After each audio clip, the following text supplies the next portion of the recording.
मैं तो सोच ही रही थी कि तुम्हें कॉल करके शादी की मुबारकबाद दे दूं, लेकिन तुम तो जीत गए। बिल्कुल ठीक कहा तुमने सजीला, मैं वाकई जीत गया।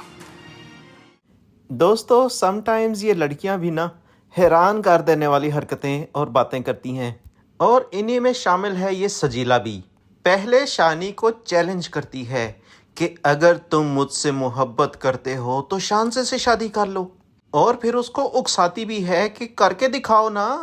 और जब वो वाकई कर लेता है तो उसे फोन करके कहती है कि तुम जीत गए। यानी एक तरफ तो इसकी ये प्लानिंग नजर आ रही है कि शानी को एक दफा अमीर बनवा लो, और चूंकि शानी मुझसे सच्चा प्यार करता है इसलिए मैं जब चाहूंगी शानी से कहूंगी कि अब मेरे से शादी कर ले और शानजे को दफा मार। यानी है बड़ी प्लानर चीज। लेकिन अब इसको ये खौफ खा रहा है कि कहीं गेम उल्ट ही ना हो जाए, इसलिए अब इसके रोने निकल रहे हैं।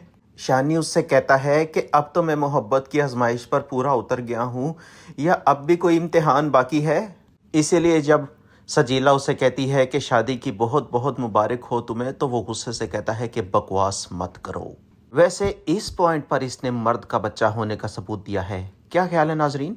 क्योंकि अब इसे सजीला पर सख्त गुस्सा है, इसीलिए वो उसे कहते हैं कि तुमने जो मेरे साथ किया है सजीला, इसे मैं कभी भूलूंगा नहीं। और फिर ये सीन आता है कि शानजे और शानी की शादी हो चुकी होती है और वो आपस में प्यार भरी बातें कर रहे होते हैं। वैसे ये एक अजीब शादी है कि इतनी हाइप क्रिएट करके पूरी शादी ही गोल कर दी इन ड्रामे वालों ने, जबकि इससे पहले शानी की बहन नादिया की शादी पर तफसील से रोशनी डाल चुके हैं ये ड्रामे वाले। ये इस ड्रामे में एक स्टूपिड हरकत है। और फिर शानजे जो आम हालात में इतनी मॉड स्क्वाड लगती है, शादी करने के बाद चुड़ैल लग रही है। वेलकम शानी, मेरा असल रूप देख लो।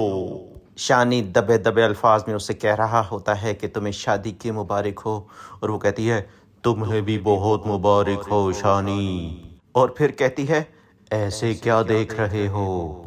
शानी मजबूरन कहता है कि बहुत मुख्तलिफ लग रही हो आज। जाहिर है सोच रहा होगा एक तो जबरदस्ती की शादी, ऊपर से ये चुड़ैल। तो शान से कहती है तारीफ करना चाह रहे हो मेरी, मैं प्यारी लग रही हूँ। यानी अब वो चाहती है कि दूल्हा जबरदस्ती तारीफ करे। फिर शान से कहती है कि मैं कितनी खास हूँ, मैंने जिसे चाहा उसे पा लिया। यानी खुद पसंदी चेक कीजिए नाजरीन।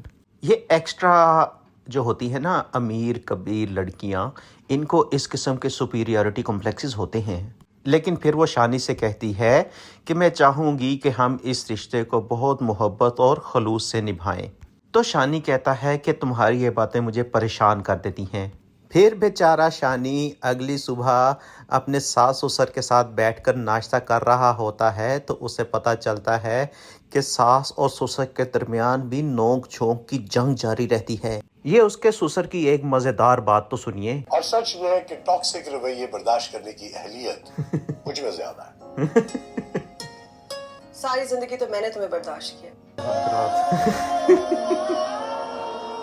तो नाजरीन अब इस ड्रामे में एक नई कहानी आने वाली है। तो क्या हुआ, मैं अपनी लाइन चेंज कर लूंगा, तुम्हारे लिए इतना तो कर ही सकता हूँ ना मैं। इंजीनियरिंग ना सही बिजनेस फील्ड ही।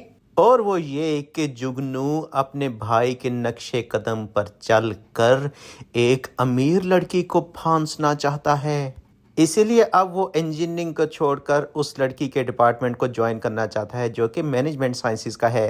लेकिन मैं तुम्हें बता दूं कि मैं तुम्हारे बगैर नहीं रह सकता अब। और फिर वो कुछ नहीं कहेंगे क्या? वो तो खुद इस मैदान के जंगजू हैं। और मोहब्बत करना कुछ थोड़ी होता। तुम्हें क्या मालूम भाई की किस्मत कैसे चमकी है। मैं तो उन्हीं को फॉलो करूं और तुम्हारे सहारे अपनी किस्मत चमकाऊंगा। वो तो ठीक है, लेकिन ग्रेजुएशन तो होना था। ओ हेलो, बेबी न्यू मैं, ओके। और इसके बाद इस ड्रामे का एक लतीफा सुनिए नाजरीन। शानजे शानी की अम्मी और उसके भाई को अपने घर पे ले आती हैं और उन्हें अपनी तस्वीरें दिखा रही होती है। देखिए पहली तस्वीर में वो क्या कहती है। ये मैं मॉम के साथ फ्रांस की कॉन्फ्रेंस थी और मेरी आउटिंग हो गई थी। और हाँ ये मैं डैड के साथ पेरिस। यानी पहली तस्वीर में कहती है कि मैं मॉम के साथ फ्रांस गई थी, और दूसरी तस्वीर में कहती है कि मैं डैड के साथ पेरिस गई थी। यानी बंदा इससे पूछे पेरिस कहीं चाइना के अंदर है। मोहतरमा को यही नहीं पता कि पेरिस भी फ्रांस का अंदर है, बल्कि उसका कैपिटल है। اس کے بعد جب شانی سے اس کی ماں کی ملاقات ہوتی ہے تو وہ بڑے دکھی انداز میں کہتی ہے کہ بیٹا میری غلطیوں کی اتنی بڑی سزا دو گے مجھے، میں سوچ بھی نہیں سکتی تھی۔ تو شانی بجھے ہوئے لہجے میں کہتا ہے کہ سزا تو میں کاٹ رہا ہوں امی۔ وہ کہتا ہے کہ یہ آسائشیں، یہ سکون، یہ آرام کہنے کو سب کچھ مل گیا ہے مجھے، لیکن میں اندر سے خالی ہو چکا ہوں۔ پتہ ہے مجھے لگتا ہے کہ سارے رشتے ہوتی ہے بناوٹی زندگی لگتا ہے کہ بناوٹی زندگی گزار رہا ہوں۔ یہ ویسے بہت ہی کڑوا سچ بولا ہے شانی نے۔ مدتیں ہو گئی دل سے ہنسا نہیں۔ مدتیں ہو گئیں دل سے ہنسا نہیں۔ دوستو اس ڈرامے میں اب شانی کی سٹوری کوئی خاص بچی نہیں، لیکن اب ڈرامہ آگے بڑھے گا جگنو کی سٹوری سے۔ شانی کو تو مجبوراً شانزے سے شادی کرنی پڑ گئی تھی، لیکن جگنو کا خیال یہ ہے کہ راتوں رات امیر ہونے کا نسخہ یہی ہے کہ کوئی امیر کبیر لڑکی پھنسا لو۔ یہ تھا آج کا ریویو، امید ہے آپ کو پسند آیا ہوگا۔ کائنڈلی لائک کر دیجئے، اور اگر ابھی تک آپ نے چینل سبسکرائب نہیں کیا تو اسے سبسکرائب بھی کر لیجئے، نوٹیفیکیشن کا بٹن آن کر لیجئے۔ چلیں ملتے ہیں اب نیکسٹ مزیدار سے ریویو میں۔ ٹل دین اللہ حافظ۔